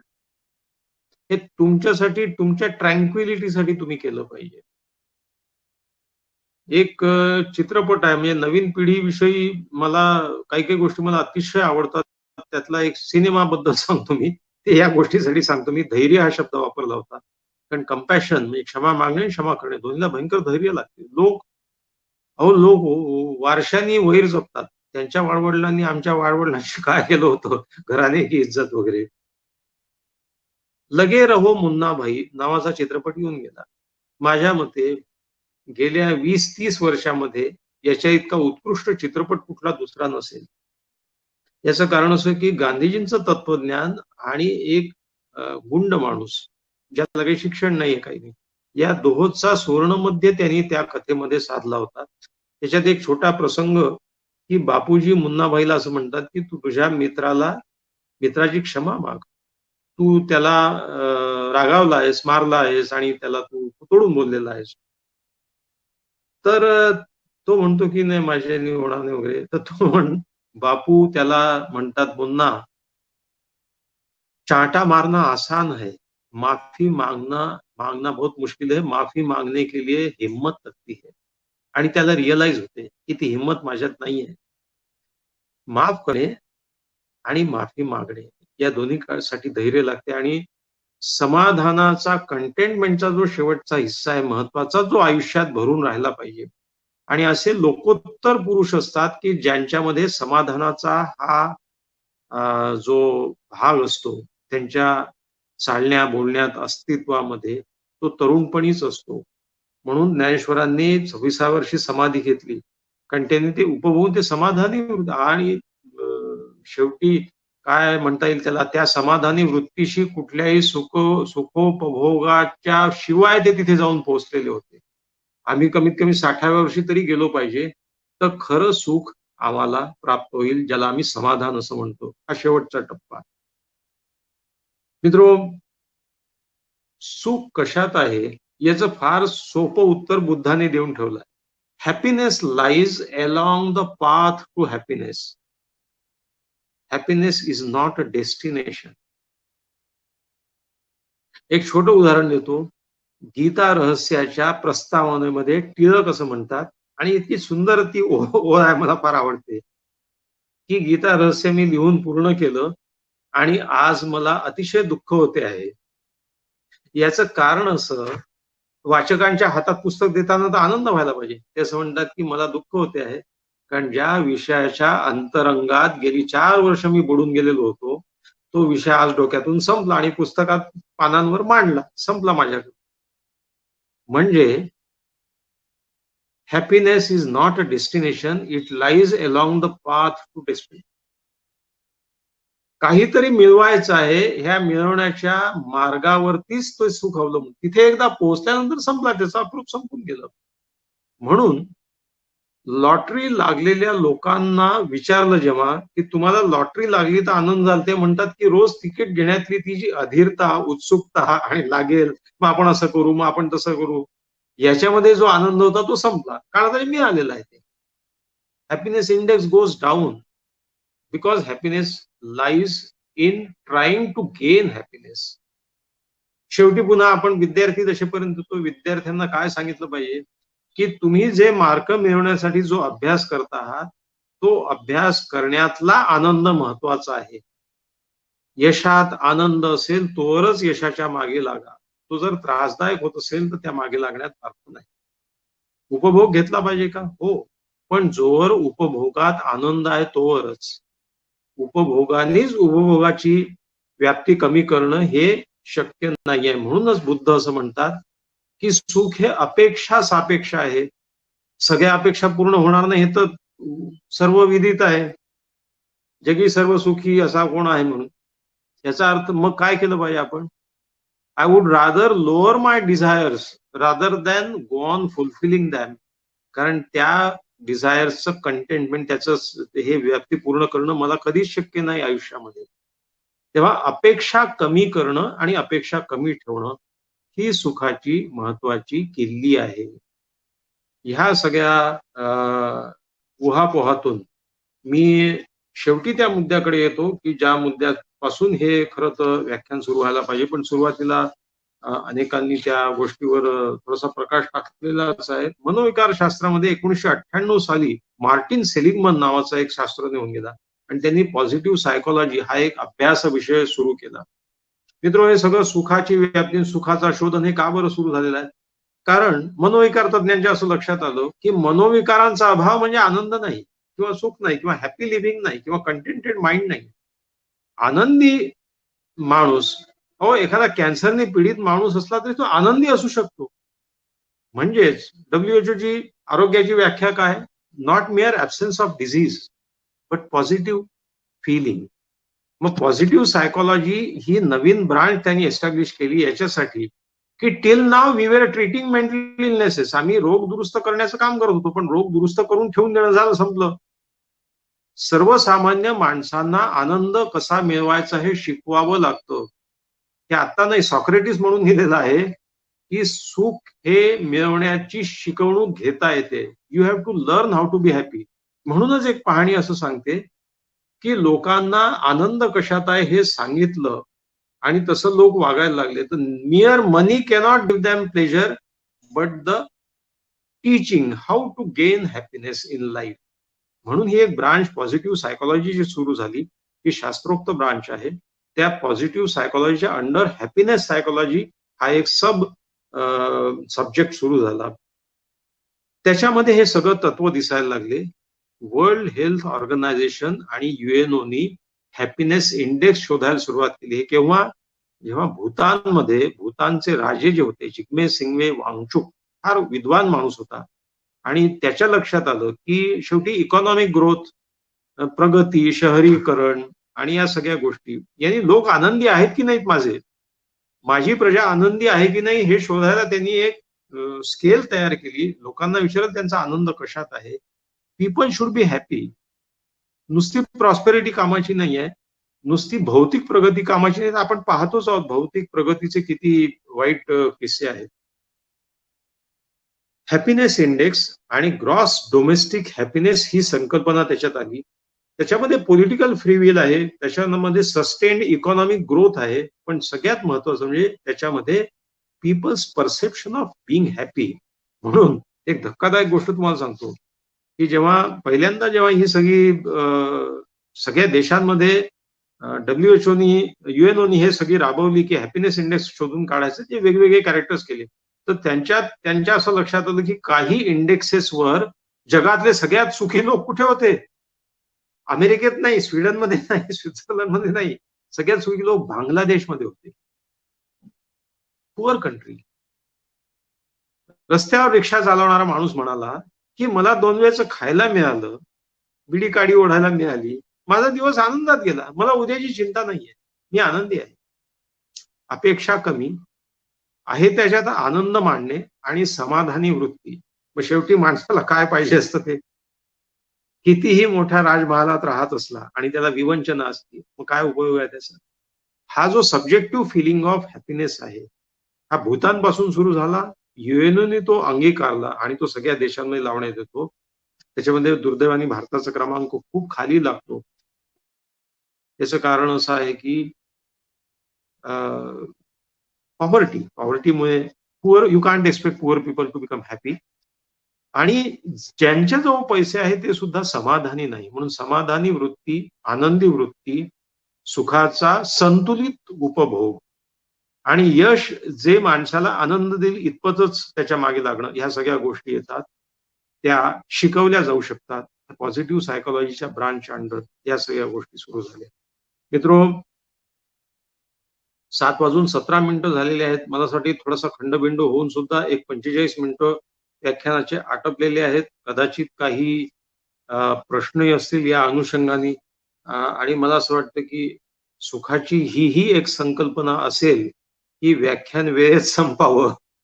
म्हणजे गोडी अपूर्णतेची, लोकांनी अजून बोलला असतात तुम्ही तर चाललं असतं असे म्हणेपर्यंतच वक्त्यांनी बोलायचं असतं. आणि गोडी अपूर्णतेची लावील वेळ जीवा, अति बोलण्याने जीवाला वेळ लावून घेण्यात काही अर्थ नाही आहे. तेव्हा या ठिकाणी मी माझे हे सुखावरचं जे मनोगत आहे ते थांबवतो निखिलच्या परवानगीने. आणि बघूया काही प्रश्न उत्तर असतील तर त्याच्याबद्दल. खूपच छान माहिती दिली सर आपण. खूप छान वाटलं ऐकून. तर आपण श्रोत्यांना विनंती करू की तुमचे काही प्रश्न जर काय असतील तर कृपया तुम्ही चॅट बॉक्स मध्ये विचारू शकता.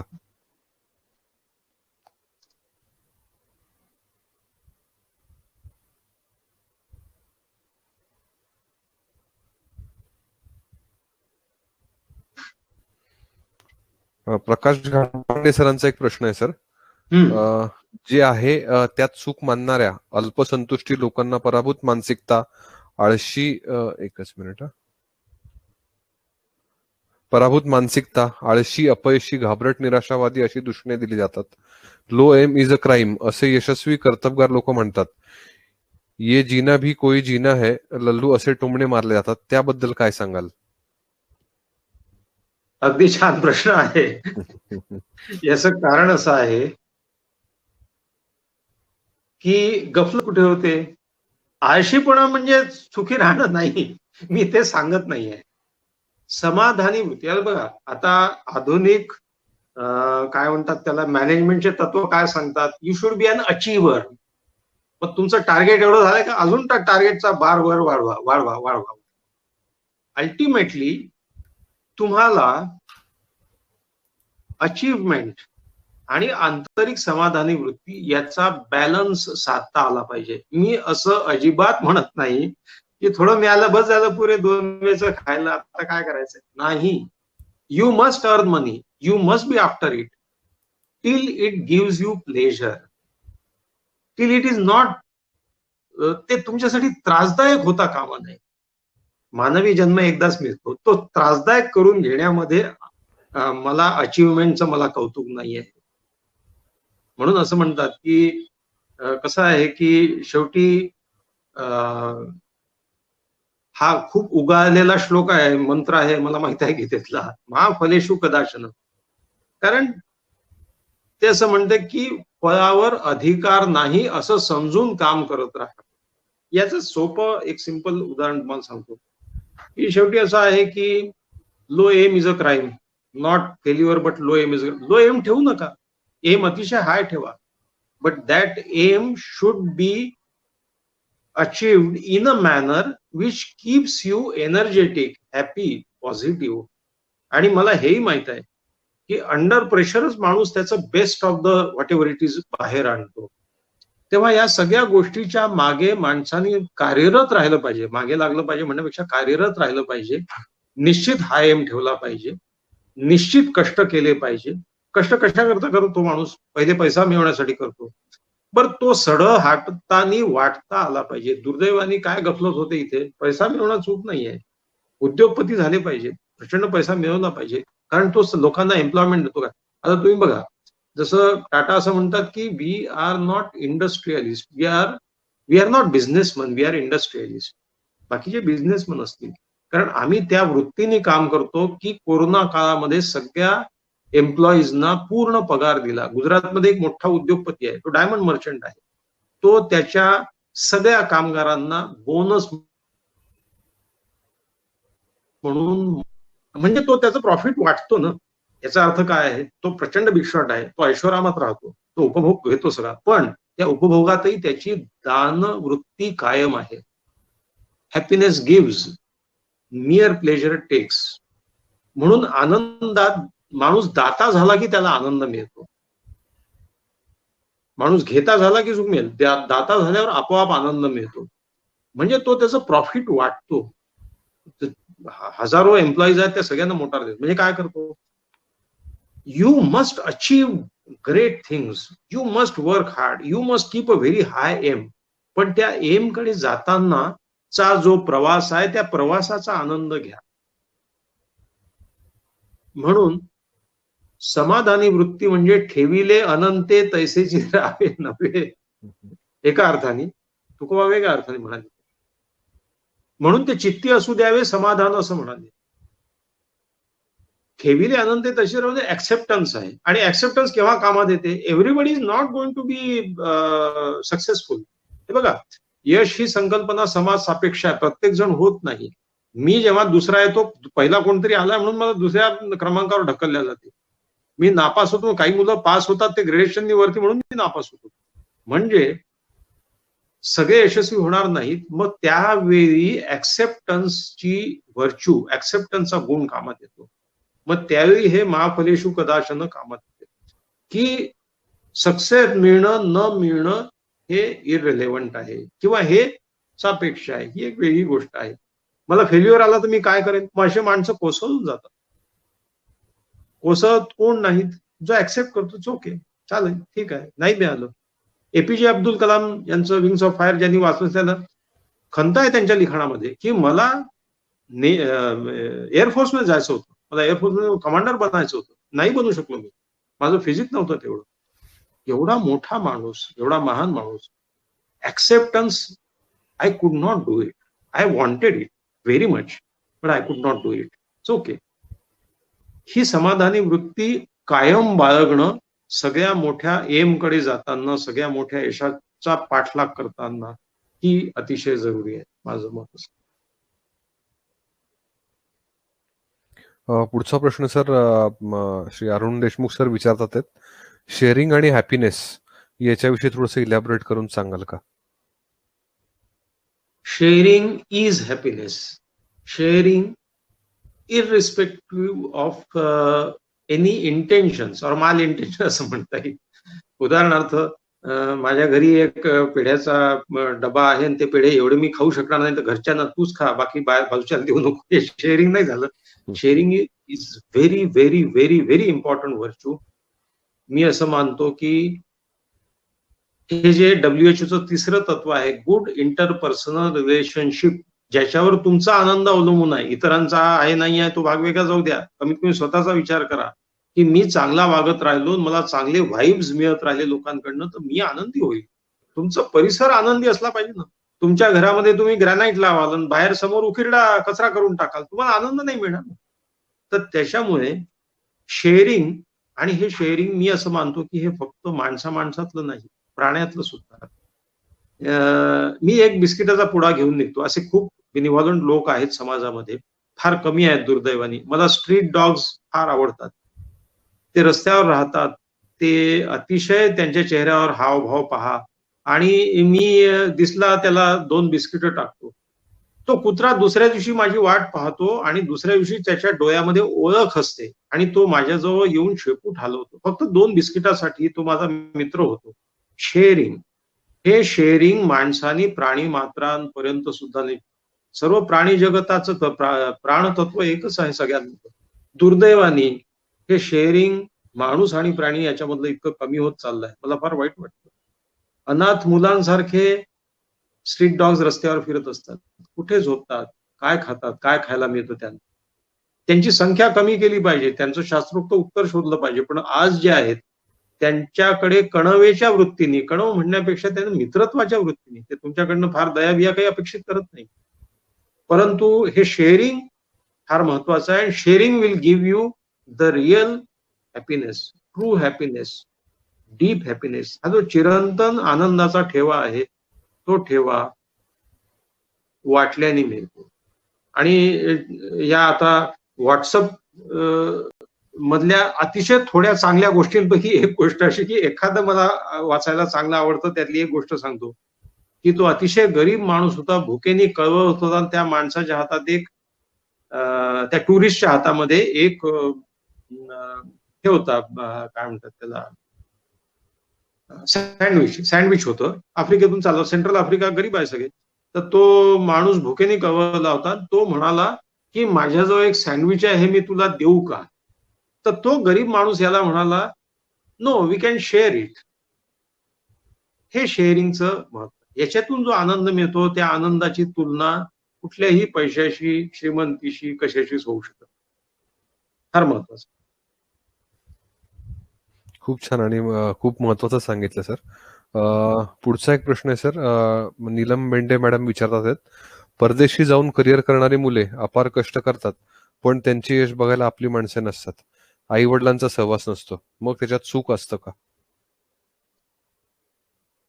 आता हा प्रश्न झालेला आहे नव्या नव्या व्यवस्थेचा. रोज आमच्या समोर एक नवीन नॉर्म येते आहे. हे सगळे सध्याचा life norm is that children are going to go after their aims and their achievements and their aspirations and their ambitions. त्यांना आम्ही आमच्याजवळ जखडून ठेवू शकत नाही. त्यांनी पंख पसरलेले, आम्ही त्यांना शिक्षण दिले आणि ते जातात आहेत. लिबरलायझेशन, ग्लोबलायझेशन, ग्लोबल व्हिलेज, हे सगळ्या गोष्टीमुळे ते कुठेही जातील. मी असं मानतो की खरोखरच वसुधैव कुटुंबकम ही कल्पना अस्तित्वात आली असं समजा. आणि ठीक आहे ना, कम्युनिकेशन इतकं सोपं आहे की कधीही तुम्ही व्हिडिओवर त्याच्याशी बोलू शकता, फोनवर बोलू शकता. आई वडील समोर नसले तरी त्यांच्या भावना सदैव पाठीशी आहेत.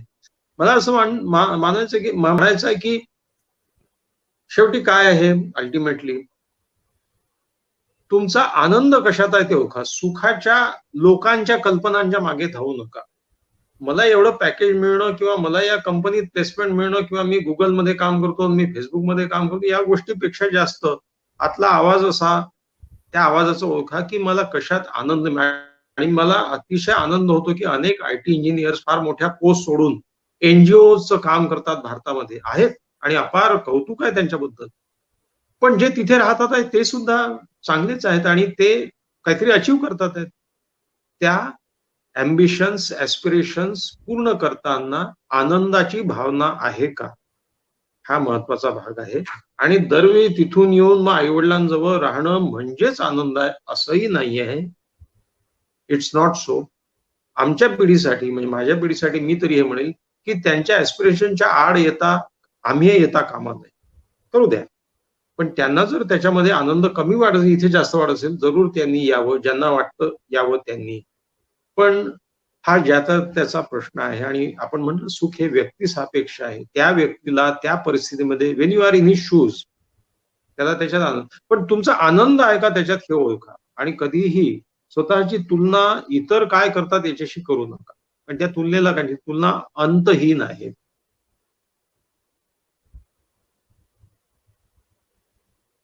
आणखी एक प्रश्न आहे सर. श्री राहुल देवरे सर विचारतात आहेत, अपेक्षित कामाऐवजी दुसरे काम मिळाल्यास जे काम करतायत त्यात आनंद माना असं म्हणतात, जे इच्छित आहे ते न मिळता दुसरे काही मिळाल्यास त्यात आनंद कसा मानावा? दोन गोष्टी आहेत. मला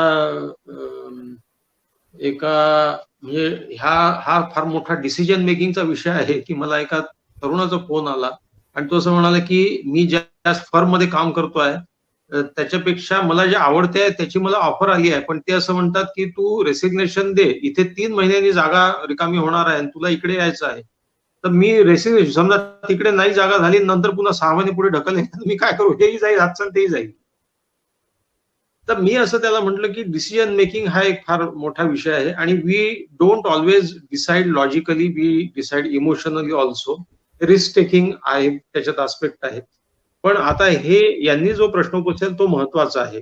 जे काम मी करतो आहे, ज्याच्यातून माझं उत्पन्न होते आहे, ज्याच्यातून पैसा मिळतोय, ज्याच्यातून मी सर्वाईव्ह होतोय, ते माझ्या आवडीचं नाही आहे. जे आवडीचं काम आहे ते मला मिळालेलं नाही आहे. माझ्याकडे एक प्राध्यापक यायचे, ते असं म्हणायचे की आजकाल नोकरी मिळणं किती कठीण आहे. खाजगी संस्था हे पगार वगैरे व्यवस्थित देतात, परंतु भांडणं होतात संस्थेशी. मुलं ऐकत नाही आजकाल.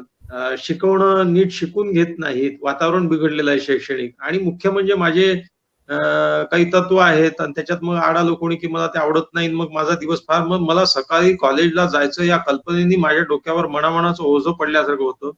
आणि रोजचा दिवस मला मुश्किल जातोय आणि याच्या नोकरीमध्ये अजून मला 5-10 वर्ष काढायचे आहेत. कसे काढू? इथे acceptance comes into play. You will not always get what you want. Still, you should be internally happy or contented in the time which you have your own.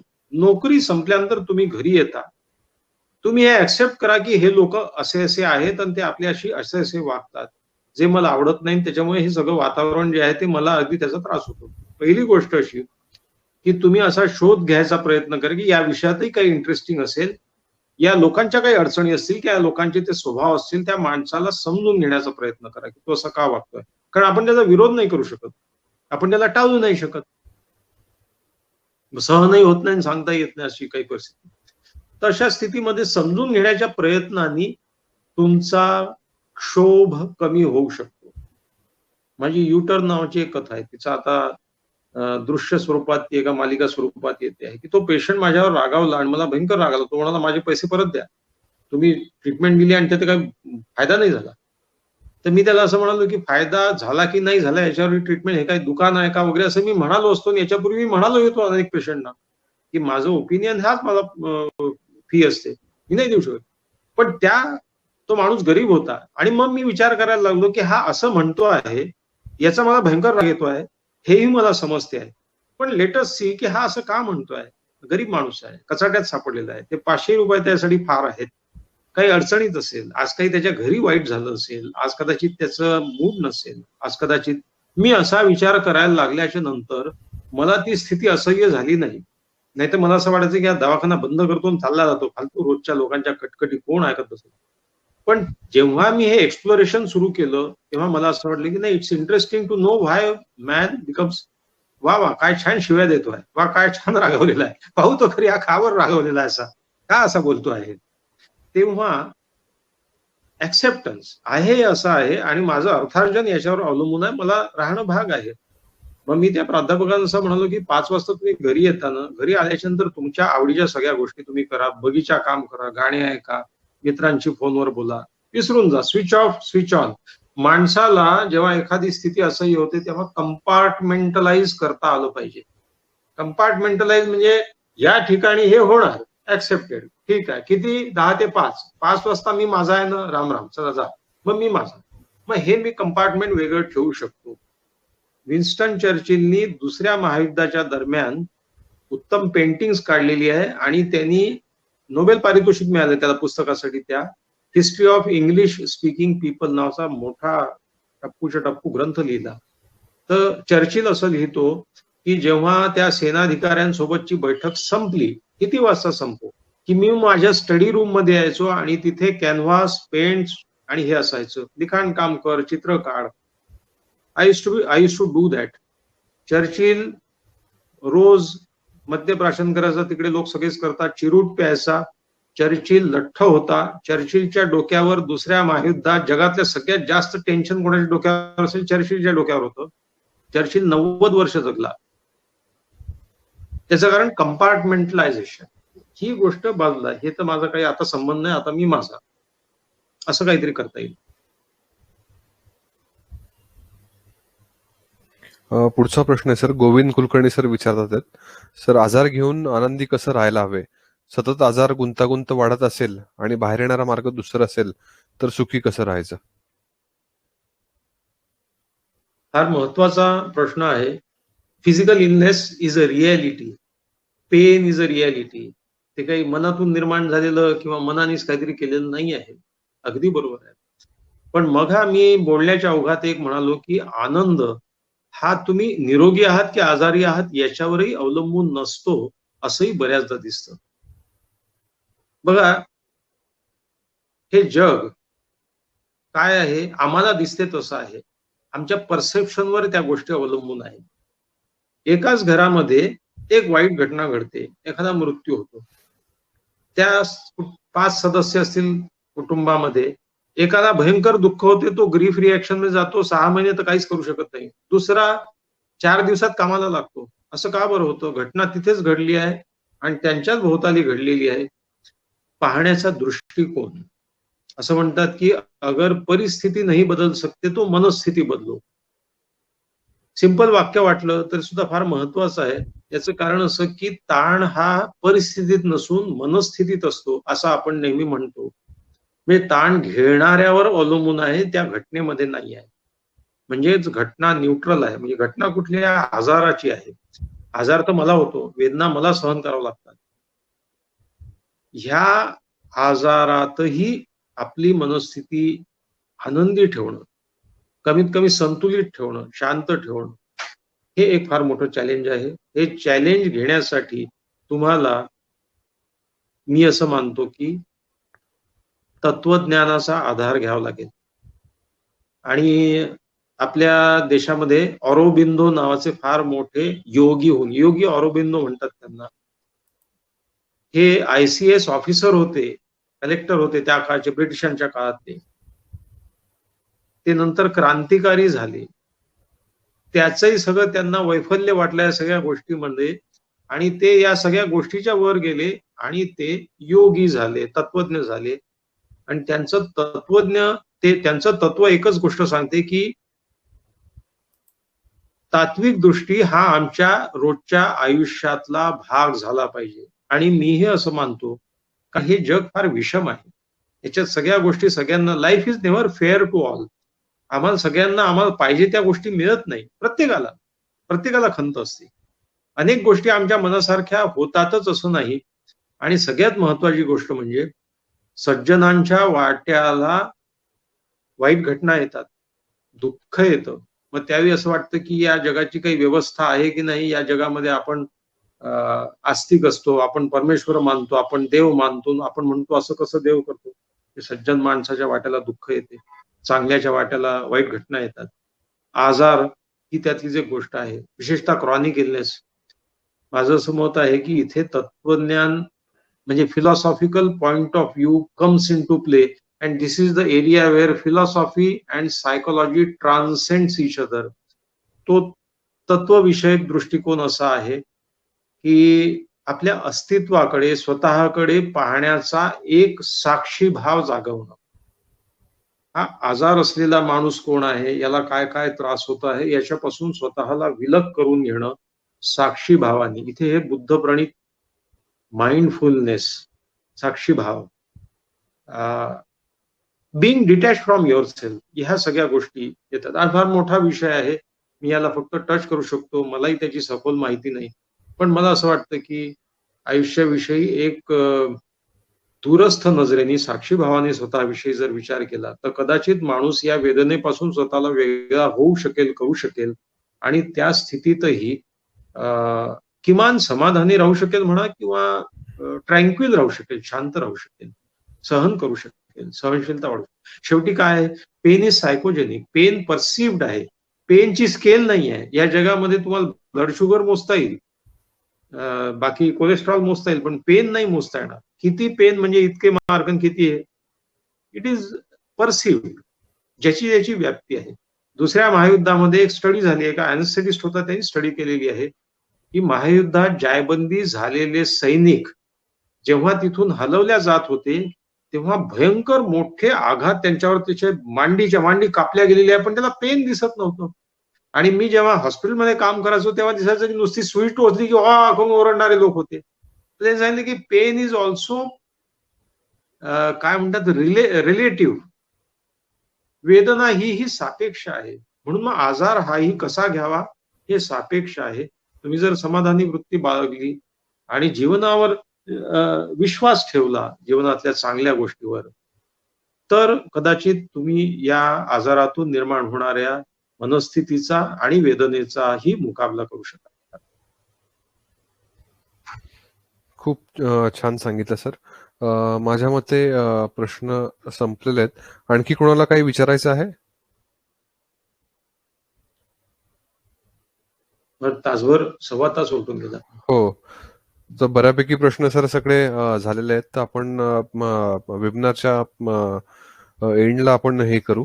तर जगी सर्वसुखी असा कोण आहे? जसं तुम्ही म्हणालात सर की विचारी मना तूच शोधून पाहे, असं समर्थ रामदासांनी शेकडो वर्षापूर्वी हे वाक्य लिहून ठेवलंय. पण या वाक्यातून प्रश्न निर्माण केला नसून मनुष्य स्वभावाचे वर्णनच केले आहे. मोठ्या सुखांच्या मागे लागलेल्या माणसाची अवस्था नेहमी भांबावलेली असते, कारण सुख मिळत नाही आणि त्याची चातकासारखी वाट बघणे हेच होत राहते. आणि जेव्हा ते समोर येते तेव्हा ते उशिरा मिळाल्याचा खेदही होत असतो. पुन्हा हे सुख कधी मिळणार या विचारात सुख खऱ्या अर्थाने उपभोगताच येत नाही. दररोजच्या जगण्यातील त्याचपणामुळे येणारा ताण, जगण्याचा येणारा प्रचंड उबग, सुखाच्या मोठ्या क्षणांची वाट पाहता पाहता होणारी आपली प्रचंड दमछाक, या सर्वांवर उपाय म्हणजे रोजच्या जगण्यात सुद्धा ते अतिशय, जसं आपण सांगितलं सर की छोटे छोटे सुखाचे क्षण लपलेले आहेत, ते आपण डोळसपणे हेरण्याची, ते शोधण्याची आणि ते संतुलित उपभोगण्याची वृत्ती ठेवली म्हणजे आपल्याला खरंच सुख मिळेल, असं सरांनी आज आपल्याला सांगितलं. खरं तर आज आपण सांगितलेल्या सुखाच्या गोष्टींमुळे नक्की सुख म्हणजे काय असतं, ते कशात असतं, त्याचा उपभोग कसा घ्यावा, अशा अनेक प्रश्नांची उत्तरे सर आम्हाला मिळाली. मी कुठल्या शब्दात आपले आभार व्यक्त करू तेच मला कळत नाहीये सर, कारण आपण केलेले मार्गदर्शन, आपले योगदान हे नक्कीच माझ्या शब्दांपेक्षा खूप मोठे आहे. आपण केलेल्या मार्गदर्शन सत्रामुळे आमच्या सर्वांच्याच आयुष्याला, विचारांना एक नवी दिशा मिळाली यात शंका नाही. आपला वैचारिक वारसा नक्कीच पुढे नेण्याचं काम मी नक्की करेल सर. तसेच आपले अनुभव आणि आपल्या अनेक विषयांच्या मार्गदर्शनाने सुमन परिवारालाही आपण समृद्ध करावे अशी अपेक्षा मी व्यक्त करतो. आपणासोबत व्हिडिओ क्लिपच्या माध्यमातून जोडले गेलेले मान्यवर डॉक्टर श्री उल्हास लुकतुके सर आणि डॉक्टर श्रीकांत देशमुख सर यांचाही मी मनापासून आभारी आहे की ज्यांनी मला आपल्या व्यस्त वेळातूनही आपणासमोर व्हिडिओ क्लिपच्या माध्यमातून येण्यासाठी होकार दिला. तसेच मी माझे सर्व सहकारी, मला वेळोवेळी मार्गदर्शन करणारे श्री पंकज वसाडकर यांचाही मनापासून आभारी आहे. माझ्या सोबत काम करणारे टेक्निकल टीमचे हेड श्री शुभंकर आणि श्रीमती श्रद्धा यांचाही मनापासून आभारी आहे. आज आपल्यासोबत जोडले गेलेले सर्व श्रोत्यांचे, मान्यवरांचे मी मनापासून आभार मानतो. पुढील वेबिनार हा येत्या 15 दिवसातच जाहीर होईल. टेंटेटिव्हली त्याचा विषय असा आहे की डिजिटल माइंड, फिजिकल ब्रेन आणि सायकोलॉजिकल गेन, म्हणजे डिजिटल युग आणि आपण या संदर्भातील आहे. आणि त्यासाठी आपल्याला वक्ते लाभल्या श्रीमती मुक्ता चैतन्य मॅडम, याविषयी आपल्याला नक्की मार्गदर्शन करतील. तर कृपया सगळ्यांनी त्याविषयीचे रजिस्ट्रेशन करावे अशी मी त्यांना विनंती करतो. लवकरच आपल्या वेबिनारची लिंक ही युट्यूबवरती प्रसिद्ध होईल आणि ज्यांना ती लिंक मोबाईलवरती हवी असेल त्यांनी 8830046006, मी नंबर पुन्हा एकदा सांगतो, 8830046006 या नंबरवरती व्हॉट्सअपवरती जरी संपर्क केला तरी पण आपल्याला ती लिंक उद्या किंवा परवा मिळू शकेल. तरी मी आजचे सत्र संपले असे मी जाहीर करतो आणि सरांचा पुन्हा एकदा मनापासून आभार व्यक्त करतो की सरांनी आपल्याला खूप छान प्रकारे समजेल अशा भाषेत आणि बरेचशा प्रश्नांना आपल्या सरांनी उत्तरं दिलेली आहेत. त्यासाठी मी सरांचे पुन्हा एकदा मनापासून आभार व्यक्त करतो. धन्यवाद सर. धन्यवाद. धन्यवाद सर.